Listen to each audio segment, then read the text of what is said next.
Hey guys, it's been a while since I've posted a video or a review. I got sick back in October and my tablet died. So I haven't had any means of recording myself to post any reviews. I've just been mostly posting statuses on Facebook and Twitter for what I thought of movies. So today, I got a new tablet with an upgrade of my new cell phone. So now I'm going to record a review of Stephen King's It.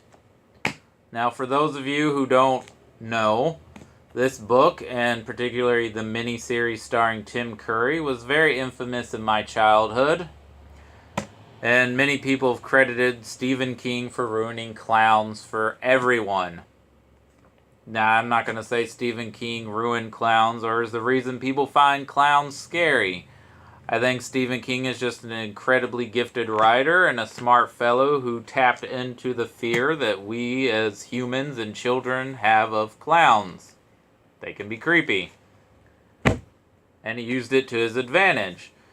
Now, for those of you that follow movie news, you know that film director Cary Fukunaga was attached to adapt this for Warner Brothers, and he had planned to take this 1,100-page novel and split it into two films.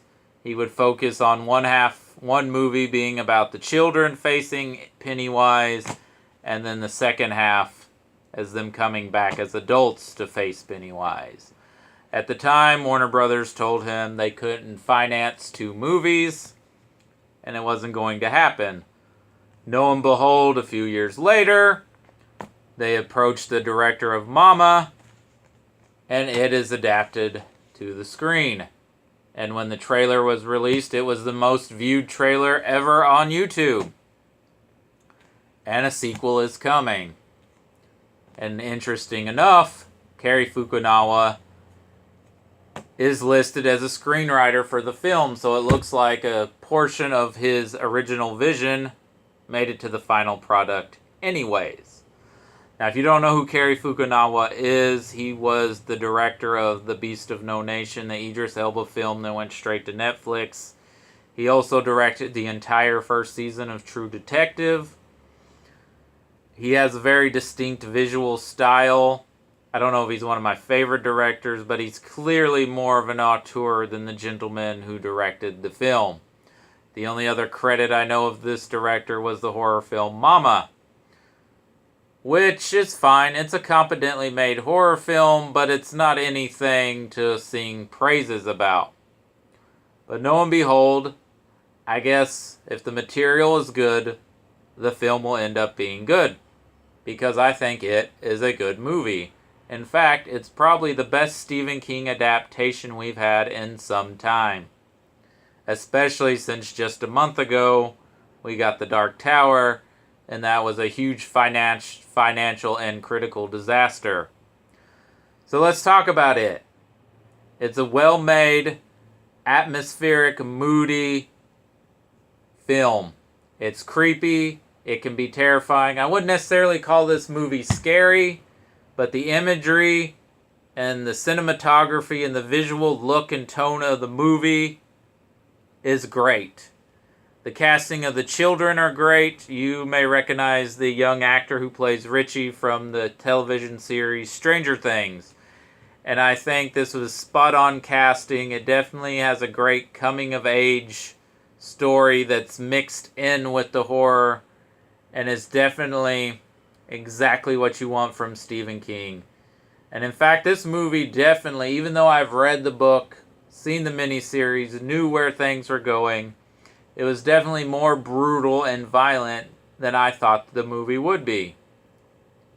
Not that that is a bad thing, but I will tell that if you're hesitant of taking younger children to see this movie, it is a little disturbing. And Bill Skarsgård does a hell of a job playing Pennywise. Now, I'm not going to say he's better than Tim Curry or worse than Tim Curry. Those are extremely big shoes to fill. But he makes it his own, and he definitely has a creepy look to him that is well for the character.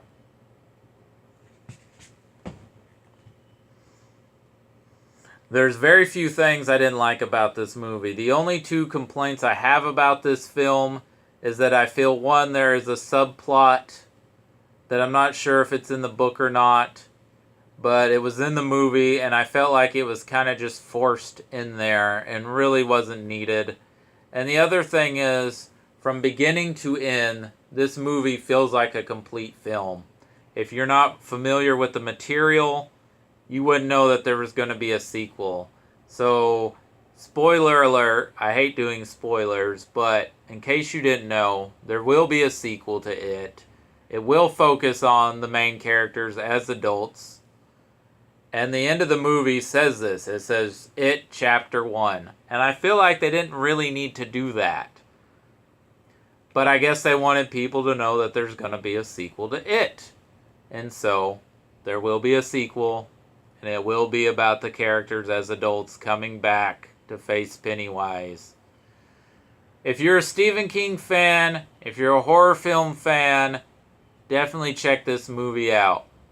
If you're necessarily not into that sort of thing, or violence bothers you, and there's a lot of violence and a lot of disturbing things that happen to children, this could be a tough watch for you, then I wouldn't recommend it. But overall, this is a solid adaptation. If you're a fan of King or the novel, I think you'll be pleased. And I'm going to give it a B+. It's a good, solid horror film. You should definitely check it out. Please leave comments, likes, subscriptions. Let me know if there's other things you want me to review in the future. Other films, television series. Let me know. I'll give it a try. I don't know of any upcoming things I plan to review. If I go see things in the theaters, I will post reviews of what I thought of that. If I buy any Blu-rays, I'll post reviews of that.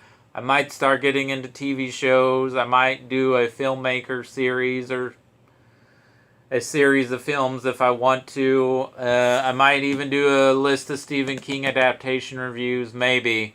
I don't know. This is my first review in a while. So, until next time, guys, take it easy and enjoy the show. Bye.